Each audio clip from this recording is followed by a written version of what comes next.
Lipoprotein के बारे में हम लोग पढ़े थे कि लाइपोप्रोटीन में क्या होता है, लिपिड और प्रोटीन होते हैं। ठीक है, लिपिड जो होता है कोलेस्ट्रॉल के रूप में और प्रोटीन जो होता है वो एपोप्रोटीन के रूप में। ठीक है, तो कौन कौन सा एपोप्रोटीन है उसके टाइप को हम लोग एपोप्रोटीन के टाइप को देखेंगे। एपोप्रोटीन जो होता है, एपोप्रोटीन ए होता है, एपो बी होता है, एपो सी होता है और एपो ई होता है। एपो ए, एपो बी, एपो सी और एपो ई होता है एपोप्रोटीन। लिपोप्रोटीन में एपो ए, एपो बी, एपो सी और एपो ई होता है। याद रखने की बात है, एपो ए जो होता है वो A1 एंड A2 दोनों में मिलेगा और ये मिलेगा हाई डेंसिटी लिपोप्रोटीन में। एपो बी होता है जो एपो बी 48 और B100 में मिलेगा। Apo B 48 and apo B100 में मिलेगा। और एपो बी 48 और एपो बी 100 VLDL में होता है और एपो बी 100 LDL में होता है। एपो बी 48 जो होता है वो काइलोमाइक्रोन में होता है, एपो सी जो होता है नॉट स्पेसिफिक होता है। Apo C1, C2 and C3 type का होता है विच इज़ नॉट स्पेसिफिक, कोई स्पेसिफिक ऐसा कुछ नहीं है एपो सी स्पेसिफिक। अब एपो ई जो देखते हैं वो काइलोमाइक्रोन और VLDL के रेमिनेंट में मिलेगा। कहाँ मिलेगा? काइलोमाइक्रोन और VLDL रेमिनेंट में मिलेगा। VLDL रेमिनेंट में मिलता है। काइलोमाइक्रोन में हम लोग देख लिए थे क्या मिलता है। काइलोमाइक्रोन में एपो B100 मिलेगा और एपो ई मिलेगा। इस तरह से काइलोमाइक्रोन में एपो B100 और एपो B100 मिलेगा और एपो ई मिलेगा। ठीक है, अब कोलेस्ट्रॉल के बारे में देखें। एपोप्रोटीन के बारे में देख लिए हैं, अब हम लोग कोलेस्ट्रॉल के बारे में देखेंगे। कोलेस्ट्रॉल जो होता है, कोलेस्टेरॉल जो होगा वो दो टाइप का होता है। एक होता है सॉल्युबल, दूसरा होता है इनसॉल्युबल। एक सॉल्युबल कोलेस्ट्रॉल है, दूसरा इनसॉल्युबल कोलेस्ट्रॉल है। जो सॉल्युबल कोलेस्ट्रॉल है that is also called as free cholesterol. जो इनसॉल्युबल है वो कोलेस्ट्रॉल ईस्टर के रूप में रहता है, अब भाई ये एम्फीपैथिक लिपिड है। व्हाट इज एम्फीपैथिक लिपिड होता है जिसमें कुछ हाइड्रोफिलिक भी होता है और हाइड्रोफोबिक चेन दोनों होता है। हाइड्रोफिलिक हेड भी होता है, हाइड्रोफिलिक हेड एंड हाइड्रोफोबिक चल होता है, that is called as amphipathic. दोनों टाइप का एग्जाम्पल का इसका उदाहरण है, एम्फीपैथिक लिपिड का एग्जाम्पल का उदाहरण है free cholesterol is the example of cholesterol is the example of free cholesterol is the example of amphipathic molecule. उसके अलावा bile acid and phospholipid are the example of amphipathic lipid which have hydrophilic head and hydrophobic tail। ये lipoprotein है, इस तरह से एक structure है, lipoprotein है। लिपोप्रोटीन में क्या होता है ना, सरफेस जो होता है ना वो फ्री कोलेस्ट्रॉल का बना होता है। फ्री कोलेस्ट्रॉल का बना हुआ होता है और कोर में रहता है ईस्टर कोलेस्ट्रॉल। कौन सा होता है? कोर में होता है ईस्टर कोलेस्टेरॉल। ठीक है, अब हम लोग सबसे पहले देखते हैं काइलोमाइक्रोन। यहाँ हम लोग देखे हैं कि एपोप्रोटीन में एपो ई में काइलोमाइक्रोन क्या होता है, काइलोमाइक्रोन के बारे में बोलता है। ये कहाँ असेंबल होता है? ये असेंबल होता है इंटेस्टिनल म्यूकोसल सेल में काइलोमाइक्रोन का असेंबली होता है और इसमें मैक्सिमम एक्सोजिनस ट्राइग्लिसराइड है। तो मैक्सिमम एक्सोजिनस, इंडोजिनस नहीं, एक्सोजिनस ट्राइग्लिसराइड जो होता है ना, ट्राइग्लिसराइड्स किस में होता है? काइलोमाइक्रोन में होता है। ठीक है, और मैक्सिमम एक्सोजेनस ट्राइग्लिसराइड होता है, और इसमें कौन सा होता है, ApoB48 इसमें होता है, काइलोमाइक्रोन में ApoB48 होता है। ये क्या काम करता है, काइलोमाइक्रोन का काम होता है कि ये ट्राइग्लिसराइड्स इंटेस्टिनल सेल से लेके पेरिफेरल टिश्यू तक पहुंचाता है, यानी कि इंटेस्टिनल सेल से पेरिफेरल टिश्यू तक, पेरिफेरल टिश्यू तक ट्राइग्लिसराइड को पहुंचाने का काम, ट्राइग्लिसराइड जो इसमें होता है, ट्राइग्लिसराइड को पहुंचाने का काम इंक्लूडिंग लीवर तक ले जाता है ट्राइग्लिसराइड को काइलोमाइक्रोन। ठीक है, तो काइलोमाइक्रोन क्या हुआ, ट्राइग्लिसराइड का ट्रांसपोर्टर का काम किया। और मैक्सिमम डायमीटर होता है और मिनिमम डेंसिटी, इसका डायमीटर मैक्सिमम डायमीटर हो गया एंड मिनिमम डेंसिटी हो गया, एंड मिनिमम डेंसिटी क्वेश्चन पूछेगा which one has density, list density, that is chylomicron. तो हम लोग काइलोमाइक्रोन देख लिए। ठीक है, इसका फॉर्मेशन का हुआ इंटेस्टिनल म्यूकोसा सेल में, इसमें मैक्सिमम एक्सोजेनस ट्राइग्लिसराइड होता है, इसमें ApoB48 होता है। इसका काम इंटेस्टिनल सेल से ट्राइग्लिसराइड को लेके पेरिफेरल टिश्यू और लीवर तक पहुंचाना है। इसका डायमीटर मैक्सिमम होता है और डेंसिटी सबसे कम होता है। फिर हम लोग देखते हैं कौन सा, VLDL। क्या देखें, VLDL, very low density lipoprotein.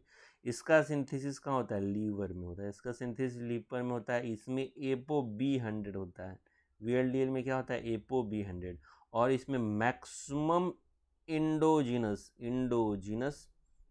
Triglyceride होता है। तो मैक्सिमम इंडोजिनस ट्राइग्लिसराइड VLDL में, काइलोमाइक्रोन में मैक्सिमम एक्सोजिनस ट्राइग्लिसराइड होता है। और इसका काम क्या है कि लीवर से पेरिफेरल टिश्यू तक बनता है ये लीवर में, तो लीवर से पेरिफेरल टिश्यू तक ट्राइग्लिसराइड का ट्रांसपोर्ट करना। तो ट्राइग्लिसराइड दो ट्रांसपोर्टर हो गया, एक हो गया काइलोमाइक्रोन और दूसरा क्या हो गया, VLDL, ट्राइग्लिसराइड का ट्रांसपोर्टर हो गया। तीसरा हम लोग देखेंगे LDL, लो डेंसिटी लिपोप्रोटीन। ये लीवर में बनता है और कहाँ बनता है, ये VLDL से बनता है। किससे बनता है, VLDL से। ठीक है, इसमें मैक्सिमम कोलेस्ट्रॉल होता है, क्वेश्चन आएगा मैक्सिमम ट्राइग्लिसराइड किस में होता है, तो VLDL में। मैक्सिमम कोलेस्ट्रॉल किस में होता है, LDL में। ठीक है, और ये क्या करता है ना, VLDL कोलेस्टेरॉल को लेके LDL कहाँ ले जाता है, लीवर से पेरिफेरल, जहाँ फॉर्मेशन होता है लीवर में, तो लीवर से पेरिफेरल टिश्यू तक। याद रखिएगा, लो डेंसिटी लिपोप्रोटीन जो कि लीवर में बनता है वो कोलेस्ट्रॉल ट्रांसपोर्टर होता है। एक चीज़ और जानिए कि इस तरह से अगर कोई सेल है, सेल में यहाँ LDL रिसेप्टर होता है। क्या होता है, LDL रिसेप्टर होता है जो कि रिकॉग्नाइज करता है LDL रिसेप्टर ApoB100 को एंड ApoE को। ठीक है, और ये इस रिसेप्टर का नाम होता है कैलथ्रीन रिसेप्टर। ठीक है, कैलथ्रीन कोटिंग होता है इसमें, कैलथ्रीन कोटिंग होता है, LDL रिसेप्टर होता है, और LDL इस पर बाइंड करता है। ठीक है, तो LDL जो होता है ना, कैसे इसके अंदर जाएगा, LDL जाता है इसके अंदर इंडोसाइटोसिस से LDL अंदर जाएगा। ठीक है, माइक्रोफाज क्या करता है, एक्स्ट्रा LDL जो होता है ना, एक्स्ट्रा LDL को अपने अंदर थ्रू जो रिसेप्टर से लिया जाता है उसको SRA1 कहते हैं, स्कैवेंजर रिसेप्टर A1 से ले जाता है, इसीलिए उसको एक्स्ट्रा LDL को SRA1 रिसेप्टर से ले जाते हैं। और माइक्रोफेज अपने अंदर LDL को ले गया, एक्स्ट्रा LDL को, और क्या बनाता है, माइक्रोफेज एथेरोस्क्लेरोटिक प्लेक बनाता है, एथेरोस्क्लेरोटिक प्लेक का फॉर्मेशन करता है। ठीक है, और इस कारण से इस्केमिक हार्ट डिजीज होने का चांसेस बढ़ जाता है। तो इसीलिए LDL को पहले लिपिड के फर्स्ट क्लास में LDL को लो डेंसिटी लिपोप्रोटीन को LDH लिख दिए थे, जो कि गलत था। LDL जो होता है इस्केमिक हार्ट डिजीज़ को बढ़ाने का काम करता है। तो हम लोग देख लिए कि किस तरह से LDL जो होता है वो LDL रिसेप्टर पे बाइंड करता है जो कलेथ्रिन कोटेड होता है, लेकिन जो एक्स्ट्रा LDL होता है उसको माइक्रोफेज ले लेता है, यानी कि अगर जो नॉर्मल क्वांटिटी से अगर ज़्यादा हो तो माइक्रोफेज लेके उसको एथेरोसिटिक प्लेक बनाता है और इस्केमिक हार्ट डिजीज़ के चांसेस को बढ़ा देता है। अब उसके बाद एक दूसरा लिपोप्रोटीन है, वो हाई डेंसिटी लिपोप्रोटीन है, HDL। HDL में कौन कंपोनेंट होता है? Apo A and apo A2, ठीक है, apo A and A1 and A2, A1 and A2, ठीक है। इसमें इसका प्रॉपर्टी हो गया कि इसमें मैक्सिमम डायमीटर, इसका डायमीटर जो होता है ना मैक्सिमम डेंसिटी, हाई डेंसिटी नाम ही है हाई डेंसिटी, एंड डायमीटर जो होता है ना लेस होता है, डायमीटर जो होता है लिस्ट होता है, ठीक है, लिस्ट डायमीटर। इसके बारे में होता है कि ये भी क्या है, कोलेस्टेरॉल ट्रांसपोर्टर है। HDL कहाँ ले जाता है? ये पेरिफेरल टिश्यू से जो कोलेस्ट्रॉल होता है वो लीवर तक ले जाने का काम होता है, तो इसको रिवर्स कोलेस्ट्रॉल ट्रांसपोर्टर भी कहते हैं। HDL को हम लोग रिवर्स कोलेस्टेरॉल ट्रांसपोर्टर कहेंगे। वैसे पेरिफेरल टिश्यू से लीवर की तरफ ले जाने का काम करता है, ठीक है। अगर ये जिस ट्रांसपोर्टर से ले जाता है उसको बोलते हैं ABCA1, ATP binding cassette factor 1, ATP binding cassette factor 1। और अगर ABCA1 की अगर डिफिशियंसी हो जाए, इसकी डिफिशियंसी हो जाए तो इसको कहते हैं टेंजियस डिजीज़। क्या कहेंगे? टेंजियस डिजीज़, ठीक है। इसमें टेंजियस डिजीज़ हो जाता है तो क्या होता है इसमें? टेंजियस डिजीज़ में क्या होता है? टेंजियस डिजीज़ में ले ही नहीं जा पाएगा, कोलेस्ट्रॉल को ले ही नहीं जा पाएगा, ठीक है। और साथ ही साथ क्या होता है ना कि HDL जो होता है ना, HDL क्या करता है ना, gives cholesterol to liver through SRB1 receptor, cholesterol to liver through SRB1 receptor. जिस रिसेप्टर से ले जाता है उसको कहते हैं ABC1, लेकिन लीवर में जाके जिस रिसेप्टर से देता है उसको SRB1 रिसेप्टर बोलते हैं, ठीक है। एंड हाई डेंसिटी लिपोप्रोटीन किस तरह का? कोलेस्ट्रॉल, गुड कोलेस्ट्रॉल कहलाता है, ठीक है।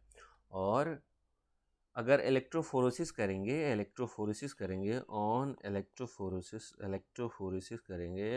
तो सबसे जो काइलोमैक्रोन हो गया, इलेक्ट्रोफोरेसिस करेंगे तो एनोड पे पॉजिटिव पे, ठीक है।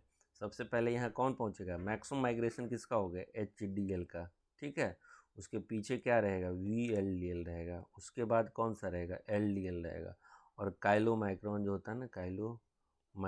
होता है ना सबसे पीछे छूट जाएगा इलेक्ट्रोफोरेसिस में, ठीक है। तो हम लोग ये काइलोमैक्रोन जो होता है ना माइग्रेट ही नहीं होता है, कोई माइग्रेशन नहीं होगा इसमें, माइग्रेशन नहीं होता इलेक्ट्रोफोरेसिस में, नो माइग्रेशन। तो VLDL को हम लोग अल्फ़ा बैंड पे रहता है, HDL अल्फ़ा बैंड पे रहता है, बीटा बैंड पे जो रहता है वो LDL हो गया, और प्री बीटा जो होता है ना वो VLDL हो गया, ठीक है। डेंसिटी अगर देखते हैं, डेंसिटी तो हम लोग देख ही लिए हैं। डेंसिटी के अनुसार से अगर देखा जाए तो काइलोमैक्रोन का जो डेंसिटी लिस्ट होता है, देन VLDL का होता है, देन LDL का होता है, और सबसे ज़्यादा डेंसिटी HDL का होता है।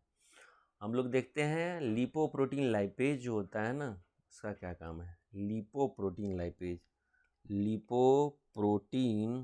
लाइपेज का क्या काम है? लिपोप्रोटीन लाइपेज जो होता है लाइपेज कहाँ कहाँ होता है? ब्लड कैपिलरीज में पाया जाता है, ब्लड कैपिलरीज में पाया जाएगा। दूसरा कहाँ पाया जाएगा? एडिपोज टिश्यू में, और कहाँ पर मिलता है लिपोप्रोटीन लाइपेज? हार्ट में मिलता है, और उसके अलावा स्केलेटल मसल्स में लिपोप्रोटीन लाइपेज मिलता है। और ये लिपोप्रोटीन लाइपेज जो होता है ना, ब्लड वेसल से जिस स्ट्रक्चर के थ्रू जुड़ा रहता है उसका नाम होता है हिपैरिन सल्फेट। हिपैरिन सल्फेट जो होता है लिपोप्रोटीन लाइपेज को ब्लड वेसल से जोड़े रखता है। हिपैरिन सल्फेट जो होता है ना, जोड़े रखता है लिपोप्रोटीन लाइपेज को, ठीक है। और क्या करता है ना, ये जो लिपोप्रोटीन लाइपेज है वो ट्राइग्लिसराइड्स को काइलोमाइक्रोन और वीएलडीएल से ट्राइग्लिसराइड को काइलोमाइक्रोन एंड वीएलडीएल से जो लिपोप्रोटीन लाइपेज है ट्राइग्लिसराइड को काइलोमाइक्रोन और वीएलडीएल से फैटी एसिड एंड ग्लिसरॉल में ले जाता है। फैटी एसिड एंड ग्लिसरॉल में ट्राइग्लिसराइड को काइलोमाइक्रोन और वीएलडीएल से फैटी एसिड में ले जाने का काम लिपोप्रोटीन लाइपेज का होता है, ठीक है।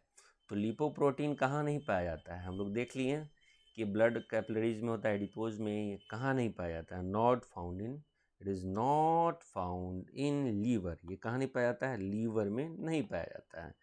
तो एक चीज़ और देखेंगे, और सबसे ज़्यादा कहाँ पाया जाता है? मैक्सिमम लिपोप्रोटीन लाइपेज कहाँ पाया जाएगा? हार्ट होता है। मैक्सिमम जो होता है ना, हार्ट में पाया जाता है। और केम ऑफ लिपोप्रोटीन लाइपेज होता है ना, केम हम लोग देखेंगे Michaelis mention constant lipoprotein lipase हो गया। लिपोप्रोटीन लाइपेज जो केम कहाँ का? हार्ट। जो एडिपोज टिश्यू में पाया जाता है उसका केम जो होता है ना, हाई होता है। और हार्ट में जो पाया जाता है उसका केम लो होता है। हम लोग को पता है कि केम से एंजाइम रिएक्शन में क्या अंतर पड़ता है, ठीक है। कौन कौन सा एक्टिवेटिंग फैक्टर है जो लिपोप्रोटीन लाइपेज को एक्टिवेट करता है? तो एपोC1 लोग पढ़े थे, C2 एंड फॉस्फोलिपिड जो होता है ना, phospholipid, these are the activating factor. और इनहिबिटिंग फैक्टर जो होता है, जो इनहिबिटिंग फैक्टर है, जो इनहिबिटर का काम करता है, वो होता है ApoC3 एंड A2। अच्छा, लिपोप्रोटीन लाइपेज क्या किया? जो ट्राइग्लिसराइड है उसको काइलोमाइक्रोन वीएलडीएल के अंदर जो ट्राइग्लिसराइड है उसी को फैटी एसिड एवं ग्लिसरॉल में ले गया, और सबसे ज़्यादा ये काम हार्ट में हो गया, ठीक है। हम लोग लिपिड डेफिशिएंसी के बारे में पढ़ेंगे। What are the lipid disorder? तो लिपिड डिसऑर्डर के बारे में पढ़ते हैं। लिपिड डिसऑर्डर के बारे में पढ़ते हैं। टाइप 1 जो लिपिड डिसऑर्डर होता है, इसमें लिपोप्रोटीन लाइपेज की डिफिशियंसी हो जाती है। तो हम लोग देख लिए किस क्या क्या इफेक्ट होगा। काइलोमाइक्रोन वीएलडीएल इफेक्ट होगा, इसी में ट्राइग्लिसराइड रह जाएगा, ठीक है।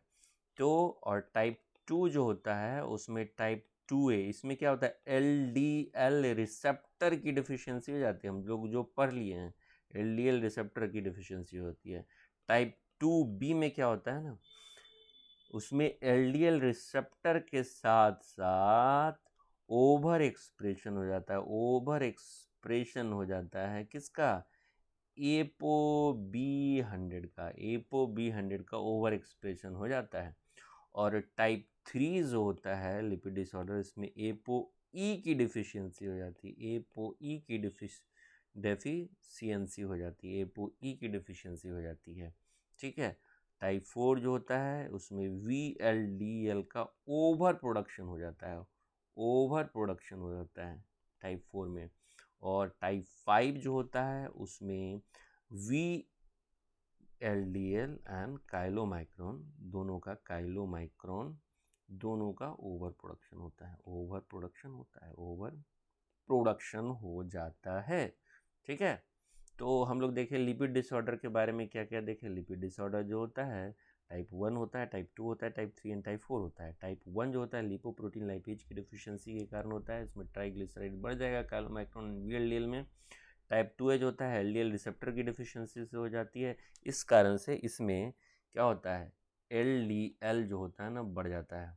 कोलेस्ट्रॉल बढ़ जाएगा, एलडीएल बढ़ जाएगा, कोलेस्ट्रॉल बढ़ जाएगा। और उसके बाद क्या होगा, एलडीएल रिसेप्टर जो होता है और ओवर एक्सप्रेशन होगा B100 का, इसी को हम लोग कहते हैं, इसमें क्या होगा, एलडीएल भी बढ़ जाएगा और ApoB100 के कारण VLDL दोनों बढ़ेगा। तो क्वेश्चन आएगा किस में ट्राइग्लिसराइड बढ़ेगा, तो टाइप 1 में। किस में एलडीएल बढ़ेगा, तो टाइप 2A में। किस में एलडीएल और VLDL दोनों बढ़ेगा, टाइप 2B में। ApoE की डिफिशियंसी हो जाती है तो काइलोमाइक्रॉन और VLDL दोनों रेमेनेंट जो होता है ना, वो रेमेनेंट बढ़ जाएगा, ठीक है। और टाइप 5 में VLDL का ओवर प्रोडक्शन होता है और टाइप 5 में VLDL काइलोमाइक्रॉन का ओवर प्रोडक्शन होता है। टाइप 3 को हम लोग ApoE की डिफिशियंसी को डिसबीटा लिपोप्रोटीनेमिया भी बोलते हैं, डिसबीटा लिपोप्रोटीनेमिया भी बोलते हैं। ApoE की डिफिशियंसी में डिसबीटा लिपोप्रोटीनेमिया भी बोलते हैं, ओके।